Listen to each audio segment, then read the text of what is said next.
Gold trusted gold buyers తాకట్టులో ఉన్న బంగారాన్ని విడిపించి ఈ రోజు ఉన్న మార్కెట్ ధరకే కొనబడును. మరిన్ని వివరాలకు సంప్రదించండి 7771077720.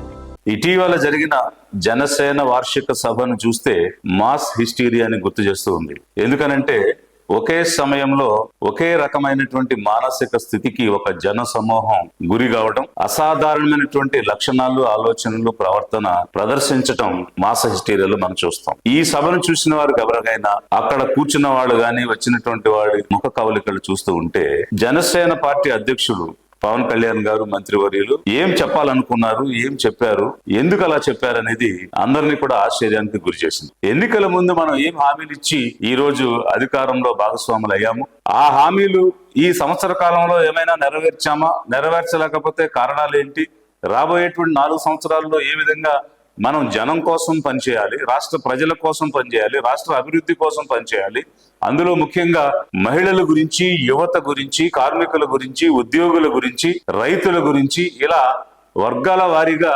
ఎవరెవరికి ఏ రూపంలో మనం పనిచేస్తూ ముందుకు వెళ్ళాలి, అందుకు పార్టీ నడవడిక ఎలా ఉండాలి, కార్యకర్తలు ఎలా ఉండాలి, కార్యకర్తలకు మనం ఎలాంటి భవిష్యత్తుని ఇస్తున్నాము చర్చించి తీర్మానించేటువంటి సభ సాధారణంగా రాజకీయ సభ, సంవత్సర సభ జరుగుతాయి. కానీ అదేవి కూడా ఇక్కడ కనిపించలేదు. జనం ప్రస్తావన లేదు, అభివృద్ధి లేదు, ఇచ్చిన హామీలపై ఏమి చేస్తాము, ఏమి చేశాము అనేటువంటి అంశం కూడా లేదు. విచిత్రమైనటువంటి అంశాలన్నీ ఈ సభలో అధ్యక్షుడిగా గౌరవ మంత్రి గారు పవన్ కళ్యాణ్ గారు ప్రస్తావించడం చాలా ఆశ్చర్యానికి గురి చేసింది. కొన్ని అంశాలు కనుక మనం ప్రస్తావన చేసి చూస్తే, మనం పార్టీగా నిలబడ్డాం, 4 దశాబ్దాల తెలుగుదేశాన్ని మనం నిలబెట్టాం అని వారు చెప్తున్నారు. 40 సంవత్సరాల సుదీర్ఘ అనుభవం వయస్సు కలిగినటువంటి పార్టీని, ఇంచుమించు 40% ఓటింగ్ కలిగినటువంటి పార్టీని మేమే నిలబెట్టాం అని అన్నారు. అని అంటే ఈ రోజు ఈ అంశం చాలా చర్చ జరుగుతోంది.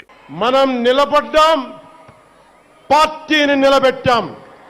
మనం నిలదొక్కుకోవటమే కాకుండా 4 దశాబ్దాల టీడీపీ పార్టీని కూడా నిలబెట్టాం. అక్కడ వచ్చినటువంటి లక్షల జనాన్ని చూసి ఉద్వేగభరితం అయిపోయో, ఉద్రేకంలోనో, ఎమోషనల్ గానో మాట్లాడేసి ఉండొచ్చు, మాటలు దొరులు ఉండొచ్చు, కాకతాళీయంగా అని ఉండొచ్చు అనేటువంటి అనేక రకాలైనటువంటి విశ్లేషణలు వచ్చాయి.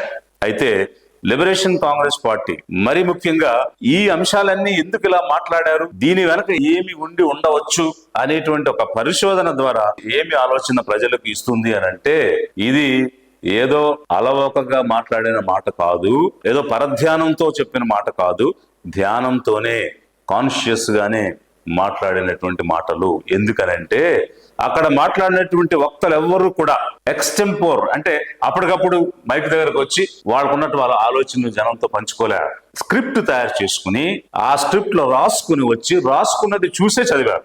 ఒక స్క్రిప్ట్ తయారు చేయాలి ఒక సభకు ముందు అని అంటే ఎన్నో తలలు దానిలో ఇన్వాల్వ్ అవుతాయి. ఒక బ్రెయిన్ స్టార్మింగ్, మేధో మదనం జరుగుతుంది, ఒక కోచింగ్ అనేటువంటిది ఇస్తారు. After so much of inputs, అంటే ఎంతో సేకరణ జరిగి కోచింగ్ ఇచ్చిన తర్వాతే ఆ స్క్రిప్ట్ ని ఆ నాయకుడు చెప్పడం అనేటువంటిది సాధారణంగా స్క్రిప్ట్ చూసి చదివే వాళ్ళ పద్ధతి ఉంటుంది. మరి అంత మేధోమదనం చేసి తయారు చేసిన స్క్రిప్ట్ ని చూసి చదివేటప్పుడు ఇది ఏదో పరధ్యానంగానో జనాన్ని చూసి ఎమోషనల్ గానో చెప్పారు అనుకోవడానికి ఆస్కారం లేదు. ధ్యానంతోనే చెప్పారు అనేటువంటి భావన కలుగుతూ ఉంది. మరి ధ్యానంతోనే ఎందుకు చెప్పుంటారు, ఎవరున్నారు దీని వెనక, ఎవరు చెప్పించారు, ఎవరు కోచింగ్ ఇచ్చారు, ఇది జనం ఆలోచించాల్సిన అంశం. 40 సంవత్సరాల చరిత్ర కలిగినటువంటి టీడీపీని అంత సులువుగా ఒక మాట అన్నారంటే అతనికి కోచింగ్ ఇచ్చినటువంటి వారు ఎవరో, వారికి ఉన్నటువంటి బలం ఏమిటో మనం చూడాల్సిన అవసరం ఉంది. మనందరికీ తెలిసినట్టుగా తెలుగు ప్రజలకు ఎన్టీ రామారావు గారు తెలుగుదేశం పార్టీని స్థాపించి 9 నెలల్లోనే అధికారంలోకి తీసుకొని వచ్చి ఒక రికార్డుని, చరిత్రను నెలకొల్పిన సంగతి మనకు తెలుసు. అయితే మొదటి దశలో వారు పరిపాలన చేస్తున్న సమయంలో కొన్ని కీలకమైనటువంటి నిర్ణయాలు తీసుకున్నారు. అయితే అందులో, అంటే అన్ని ఇప్పుడు మాట్లాడలేం, ఒక ముఖ్యమైనటువంటి నిర్ణయం ఏమిటంటే కరణం మున్సిపల్ వ్యవస్థ, పట్వారీ పటేళ్ల వ్యవస్థ రద్దు చేయడం జరిగింది. ఇది రద్దు చేసినప్పుడు ఎవరు నష్టపోయారు అని అంటే 100 ఎకరాలు తమ గుత్తాధిపత్యంలో పెట్టుకుని, విలేజ్ రికార్డ్స్ అన్ని కూడా వారి చేతిలో పెట్టుకుని అనుభవిస్తున్నటువంటి బ్రాహ్మణులు తీవ్రంగా నష్టపోయారు. అందువల్ల మాకు అన్యాయం చేసింది ఎన్టీ రామారావు, బ్రాహ్మణుని నాశనం చేసింది ఎన్టీ రామారావు అని నేను చెప్పడం లేదు. AB6 అనేటువంటి ఛానల్లో బ్రాహ్మణులే చెప్పారు. ఉమ్మడి ఆంధ్రప్రదేశ్ లో మొట్టమొదట బ్రాహ్మణులకు, అర్చకులకు, వేద పండితులకు సమున్నతమైన హక్కులు తీసుకువచ్చి వంశపారంపర్య హక్కులు తీసుకొచ్చింది పివి నరసింహారావు గారే. ఆ హక్కులను కాలరాసింది ఎన్టీ రామారావు గారు. మన నియోగి బ్రాహ్మణులు భూ లెక్కలు, భూము సంబంధించిన రెవెన్యూ మొత్తము కూడా ఒకే లెక్కలో వేళ్ల మీద లెక్క పెట్టి చెప్పగలిగిన నియోగ కరణాలను తీసివేసింది ఎన్టీ రామారావు గారు. ధార్మికము అని చెప్పుకుంటూ బ్రాహ్మణత్వాన్ని అణగదొక్కిన మొదటి వ్యక్తి ఈ మన ఉమ్మడి ఆంధ్రప్రదేశ్ లో ఎన్టీ రామారావు. 175 నియోజకవర్గాల్లో తెలుగుదేశం పార్టీ వారు ఒక్క బ్రాహ్మణికి కూడా ఇంతవరకు ఎమ్మెల్యేగా ఇవ్వాల. అంటే వాడు పనికిరారు మాట ఎమ్మెల్యేగా. వీళ్ళకి ఆ శక్తి లేదు. ఏం చేసుకుంటారో చేసుకోండి. ఈ పరిస్థితుల్లో ఈ సభకు వచ్చిన బ్రాహ్మణాలని ఒకరిని ఓడించడానికి మనకి బుద్ధికారం ఉండాలి. మనం బ్రాహ్మణులా ప్రవర్తించాలి. మన అందరూ కూడా దేవుడుగా కొలుస్తున్న ఆ నందమూరి తారక రామారావు గారు పెట్టిన ఆ తెలుగుదేశం పార్టీలోనే ఈ యొక్క దెబ్బ కొట్టారు. ఆ రోజు నుంచి ఈ రోజు వరకు బ్రాహ్మణుడు అనేవాడు కోలుకోలేని దెబ్బ కొట్టింది ఈ చట్టం మాత్రమే. దీంట్లో ఎవరు ఏది అనుకున్నా కూడా ఇది నిజం, నగ్న సత్యం. అప్పటి నుంచి ఈ టీడీపీని ఎలా పతనం చేయాలి అనేటువంటి వ్యూహ రచన చేసినట్టుగా అనిపిస్తూ ఉంది. నాటకీయ పరిణామాల తర్వాత ఎన్టీ రామారావు గారి దగ్గర నుంచి చంద్రబాబు నాయుడు గారికి తెలుగుదేశం పార్టీ మారింది. అయితే టీడీపీ చంద్రబాబు గారికి వచ్చిన తర్వాత ఎన్టీఆర్ తో ఉన్నటువంటి వాళ్ళు లక్ష్మీపార్వతి గారు ఎన్టీఆర్ టీడీపీ అనే మరొక కొత్త పార్టీని పెట్టడం జరిగింది. ఎన్నికలకు వెళ్తే కాంగ్రెస్ మీద టీడీపీ పోటీ పడుతూ ఫైట్ చేస్తూ ఉంటే బీజేపీ ఎన్టీఆర్ టీడీపీతో కలిసి టీడీపీ మీద ఫైట్ చేసింది. టీడీపీని పతనం చేయడానికి ప్రయత్నం చేసింది 1998 ఎలక్షన్ లో. ఆ విధంగా మొదలైనటువంటి ప్రయాణం ఎటువైపు దారితీసింది అని అంటే, ఇంత బలమైనటువంటి పార్టీని బలహీనపరిచి ఎవరో ఒకరి మీద ఆధారపడి గెలవగలిగే స్థితికి తెలుగుదేశాన్ని తగ్గించింది బీజేపీ. దీని వెనక ఉన్నటువంటి వ్యూహం ఆర్ఎస్ఎస్ చేస్తూ ఉన్నది. ఎందుకనంటే ఒక్కసారి ఎక్కడెక్కడైతే ఎలియన్సెస్ కి వెళ్లి ఈ రాష్ట్రాలలో అధికారం ఏర్పాటు చేసిన తర్వాత ప్రాంతీయ పార్టీని ఎలా మింగేసింది బీజేపీ అనేటువంటిది చూస్తే మీ అందరికి కూడా స్పష్టంగా అర్థమవుతుంది. జనం క్లియర్ గా అర్థం చేసుకోవచ్చు. కానీ ఇక్కడ జరిగినటువంటి ఆంధ్రప్రదేశ్ లో జరిగినటువంటిది ఏమిటంటే, మనమంతా ఏమనుకుంటాము, తెలుగుదేశం పార్టీ అంటే కమ్మవారిది, వైసీపీ అంటే రెడ్ల పార్టీ. వాస్తవమే. కానీ ప్రపంచవ్యాప్తంగా కమ్మవారందరూ ఏకమై గెలిపించినటువంటి తెలుగుదేశం మా బలం, మేము బలవంతులం అని వారు అనుకుంటున్నారు. కాదు, అలాంటి తెలుగుదేశంని కీలుబొమ్మగా ఆడించే శక్తి ఇంకొకటి ఉంది. వాళ్ళు దీనిని బలహీనపరిచి తెలుగుదేశం చంద్రబాబు గారి చేతిలో గెలిచిన 3 సార్లు బీజేపీ అండతోనే గెలిచింది. 99 గాని, 2014 గాని, 2024 గాని స్వతంత్రంగా గెలవలేదు. అంటే వారు అనుకున్న తర్వాత దాన్ని ఏ విధంగా కిందకు తీసుకొస్తున్నారు, పతన దిశగా తీసుకెళ్తున్నారంటే ఒక లాంగ్ టర్మ్ విజన్ తో పనిచేసినటువంటి వ్యవహారం దీని వెనుక మనకు స్పష్టంగా కనిపిస్తూ ఉంది. కాబట్టి ఆర్ఎస్ఎస్ అనేటువంటి ఒక సంస్థ వారికి కోచింగ్ ఇచ్చి స్క్రిప్ట్ తయారు చేయించి ధ్యానంతోనే ఈ మాట అనిపించింది అని జనంకి అనిపిస్తుందా లేదా ఒక్కసారి ఆలోచించమని ఈ సందర్భంగా నేను కోరుతూ ఉన్నాను. మరి హిందీ మనకెందుకు, హిందీ మన మీద ఎలా రుద్దుతారు, వి అపోజ్ హిందీ ఆధిపత్యం మేము ఒప్పుకోము అని ఎన్నికల ముందు వరకు మాట్లాడినటువంటి కళ్యాణ్ గారు ఇప్పుడు సడన్ గా హిందీ అంటే ద్వేషం ఏంటి, హిందీని ఎందుకు అపోజ్ చేయాలి, ఎక్కువ భాషలు మనం నేర్చుకోవాలి అనేటువంటి కొత్త గీతాన్ని ఆలాపించడం ప్రారంభం చేశారు. మోడీ గారు దుర్మార్గులు అనుకుందాం, భారతీయ జనతా పార్టీ దుర్మార్గులు అనుకుందాం. నాకు వాళ్ళ మీద ఇష్టం లేదు, వాళ్ళ మీద చిరాకు నాకు. వాళ్ళే మన మీద దక్షిణ భారత వివక్ష చూపిస్తారు, సరే భరిద్దాం. భారతీయ జనతా పార్టీ అంటే అందరూ హిందువుల పార్టీ అంటారు. నా ఉద్దేశం అది హిందీ వాళ్ళ పార్టీ, అది హిందువుల పార్టీ కాదు. అంటే హిందీకి విలువే ఉంటుంది తప్ప మిగతా భాషలకు విలువ లేదు. జాతీయ భాష నేను గౌరవిస్తాను, నేను నేర్చుకుంటాను హిందీ, నేను మాట్లాడతాను హిందీ, రాస్తాను, చదువుతాను. కానీ నా తెలుగు నేను చంపుకోనే, నా తమిళని నేను అర్థం చేసుకుంటానే, నా కన్నడాన్ని నేను గౌరవిస్తానే, నా మలయాళం తాలూకు గొప్పతనం తెలుసుకుంటానే. మేము అర్థం చేసుకుంటాం భాషల్ని. హిందీని ప్రేమిస్తాం కానీ హిందీని మా మీద రుద్దుతానంటే ఎట్లా? అంటే హిందీ మాకు రాకపోతే ఢిల్లీలో కూర్చొని అంటే మా పనులు చేయరా మాకు దక్షిణ భారతానికి? ఇవన్నీ చూస్తే నాకు ఏమనిపిస్తుంటే, చేతగాని వ్యక్తులు ఉన్నారు మన రాష్ట్రాన్ని వెళ్తున్నారు. చంద్రబాబు గారు కానీ, ముఖ్యమంత్రి గారు కానీ, లోకేష్ గారు కానీ సంస్కృతాన్ని తిడతారు, హిందీని మీరు రుద్దుతున్నారు, సౌత్లో దక్షిణాదిని అంటారు. అన్ని దేశ భాషలే కదా. మన తమిళనాడులో తమిళ్ హిందీ రాకూడదు అంటుంటే నాకు అనిపించింది మనసులో ఒకటే, అప్పుడు తమిళ సినిమాల్ని హిందీలో డబ్ చేయకండి. డబ్బులేమో హిందీ నుంచి కావాలి, ఉత్తరప్రదేశ్ నుంచి డబ్బులు కావాలి. బీహార్ నుంచి డబ్బులు కావాలి, ఛత్తీస్గఢ్ నుంచి డబ్బులు కావాలి, కానీ హిందీ మాకు వద్దంటే. ఒకవైపు తమిళనాడులో 1938 నుంచి హిందీని అపోజ్ చేస్తూ 1968లో ద్విభాషా సూత్రాన్ని తీసుకుని వారు హిందీ చదవకుండా ప్రపంచ వ్యాప్తంగా అన్ని రంగాలలోనూ ఆధిపత్యంలోకి వచ్చారు. అంటే అనేక రకాలైనటువంటి స్థానాల అవకాశాన్ని పొందినటువంటి పరిస్థితి మనం చూసాం.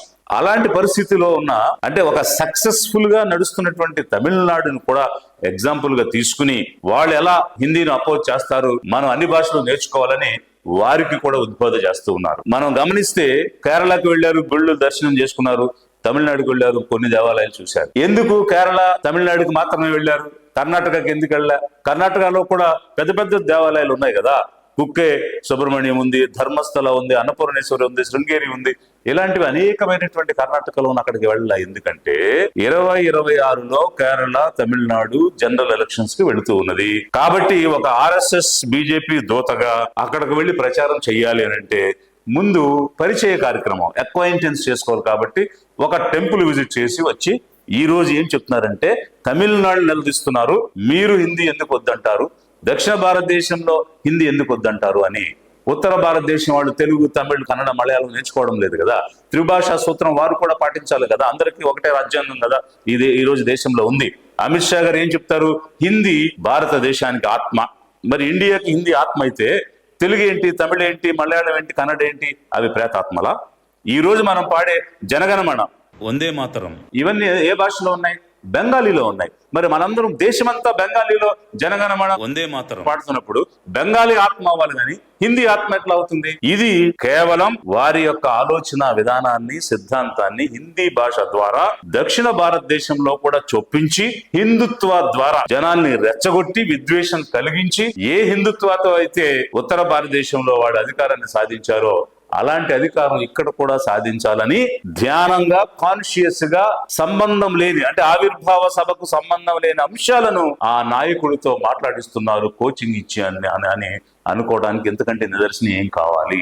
సడన్ గా తెలంగాణ గురించి, తెలంగాణ కవుల గురించి మాట్లాడటం, తెలంగాణ గీతాలు పాడటం, గద్దర్ గారి గురించి మాట్లాడటం. మరి గద్దర్ గారు పాడినటువంటి బండెనక బండి గట్టి 16 బళ్ళు గట్టి అనే రెఫరెన్స్ మీరు ఇచ్చారు.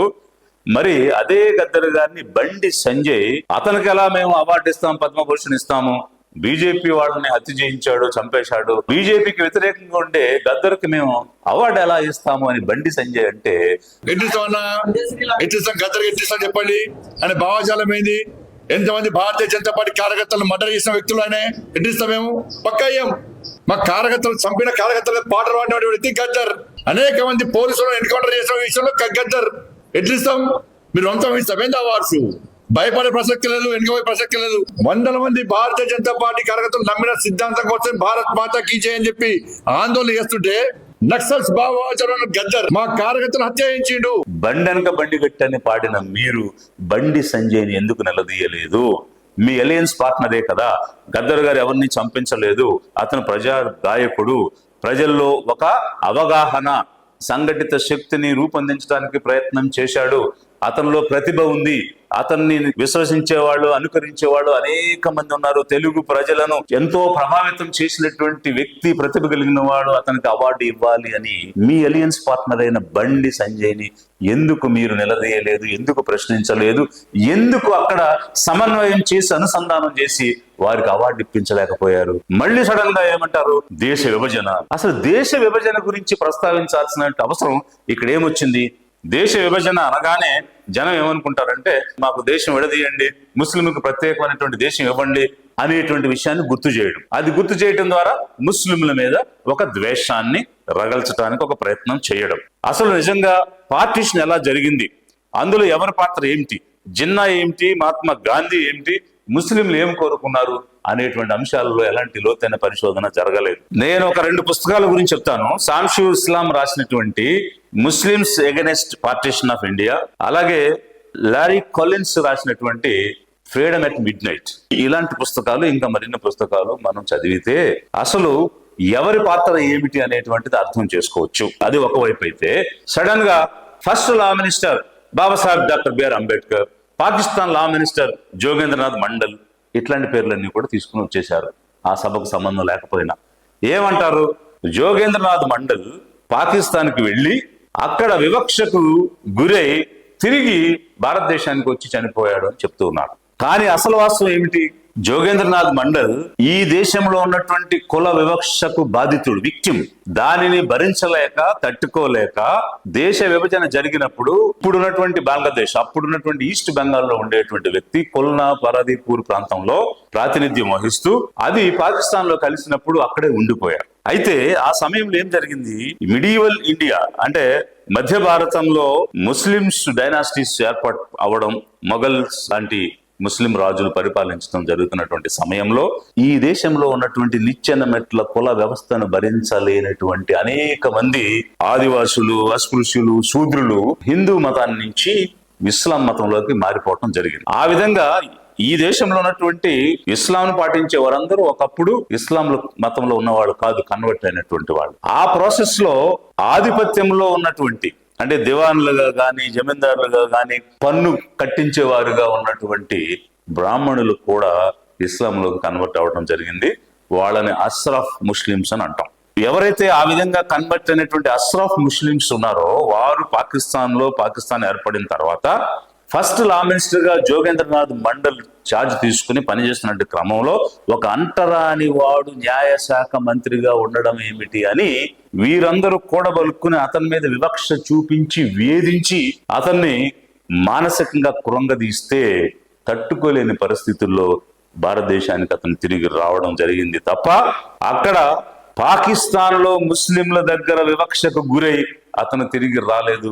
వాస్తవాలు చెప్పాలి కళ్యాణ్ గారు, పేర్లు తెలుసు కదా, కోచింగ్ ఇచ్చారు కదా అని ఏదంటే అది మాట్లాడేసేస్తే మాస హిస్టీరియాలో అందరూ నమ్మేస్తారు అనుకుంటే అది పొరపాటు. గౌరవ మంత్రి గారు ఆలోచించమని మిమ్మల్ని కోరుతూ, జనాన్ని ఈ విషయాలన్నింటినీ కూడా ఆలోచించమని నేను కోరుతూ ఉన్నా. అదే విధంగా ఏ అంశాలు మాట్లాడారు? ఇంకా గోద్రా అల్లర్ల గురించి మాట్లాడతారు. బంగ్లాదేశ్ ఏర్పడినప్పుడు మన రక్తం మీద, మన రక్త మరకల మీద ఏర్పడింది అని చెప్తారు. ఇలా పెరియార్ బలిజ కమ్యూనిటీకి చెందినవారు, మన కాపు కులానికి చెందినవారు అని చెప్తూనే రాముడిని చెప్పుతో కొడితే ఊరుకుంటామా, చెప్పులు కొడుతూ ఊరేగించారు అని చెప్తారు. ఇవన్నీ కూడా ఎప్పుడో 75 సంవత్సరాల క్రితం జరిగిన అంశాలు, 70 సంవత్సరాల క్రితం జరిగిన అంశాలు, 50 సంవత్సరాల క్రితం, 15 సంవత్సరాల క్రితం జరిగిన అంశాలు ఇప్పుడు ఎందుకు చెప్తున్నారు? ఆంధ్రప్రదేశ్ రాష్ట్రంలో జనం శాంతితోనూ మత సామరస్యంతోనూ జీవిస్తారు. వీరికి హిందూయిజం అనేది ఒక జీవన విధానం. ఆ జీవన విధానంలో జీవించేవారు అందులో ఉన్నటువంటి రిచువల్స్ ఏమన్నా కూడా యథేచ్ఛగా చేసుకుంటారు. భవానీ దీక్షలైనా, అయ్యప్ప దీక్షలైనా ఏదైనా కూడా చేసుకుంటారు. ఎలాంటి పెళ్లిళ్ళైనా లేకపోతే దానికి సంబంధించినటువంటి క్రతువులైనా కూడా ఒక పద్ధతి ఉంది. ఆ పద్ధతి ప్రకారం స్వేచ్ఛగా చేసుకుంటూ వెళుతున్నారు. ఎవరికి ఎక్కడ ఇబ్బంది కలగలేదు. అది ఒక వినాయక చవితి అయినా, ఒక దుర్గాష్టమి అయినా కూడా.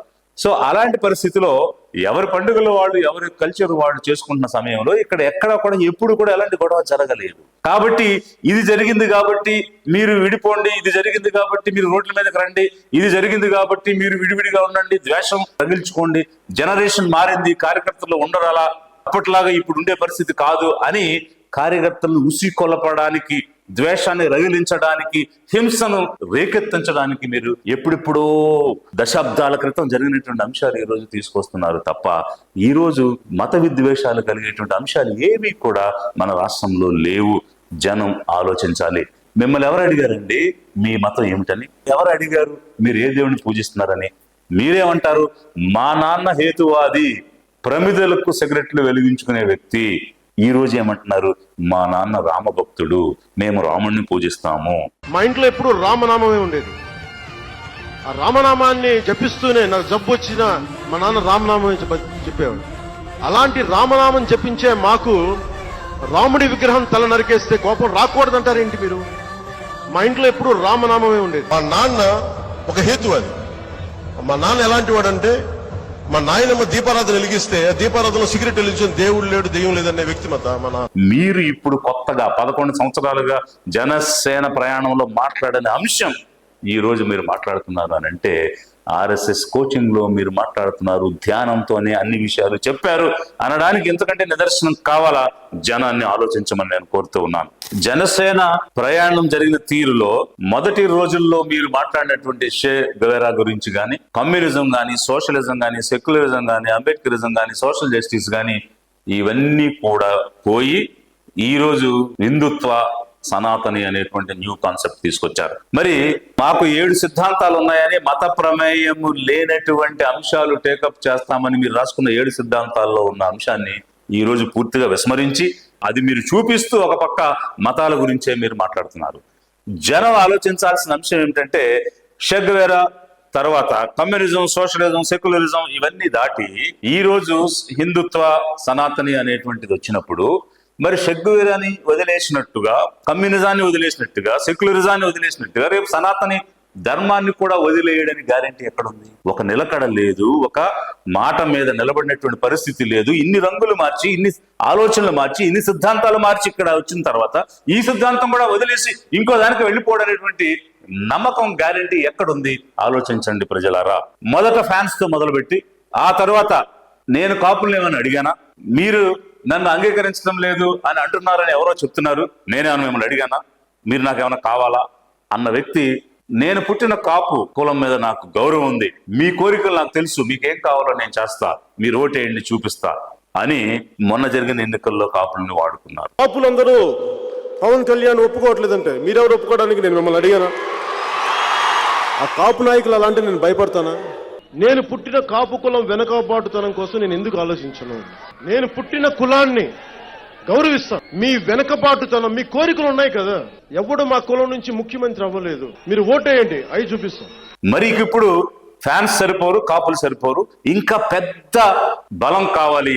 ఏమిటి ఆ బలం అంటే హిందుత్వ అని మత చిచ్చును తీసుకొస్తే, మత విద్వేషాలు రెచ్చగొట్టి అందుకు ముస్లింస్ ని మనం చూపించి ద్వేషం రెచ్చగొడితే, మెజారిటీ కన్సాలిడేట్ చేస్తే మరింత బలం వస్తుంది, అధికారం సాధించుకోవచ్చు అని అధికార దాహం తప్ప జనం కోసం చెయ్యాలి, నన్ను నమ్మిన యువత కోసం చెయ్యాలి, నేను ప్రస్తావించిన ఆడపిల్లల కోసం చేయాలనేటువంటి ఆవేదన గాని ఆలోచన గాని మీ మాటల్లో కనిపించడం లేదు. మహారాష్ట్రలో ఐపీఎస్ ఆఫీసర్ గా రిటైర్ అయినటువంటి ఎస్ఎం ముషరఫ్ అనేటువంటి ఆఫీసరు 2 పుస్తకాలు రాశారు. ఏమిటంటే బ్రాహ్మినిష్ బాంబ్డ్, ముస్లిమ్స్ హ్యాంగ్డ్ అనేటువంటి ఒక పుస్తకం, హూ కిల్డ్ కర్కరే అనేటువంటి ఒక పుస్తకం.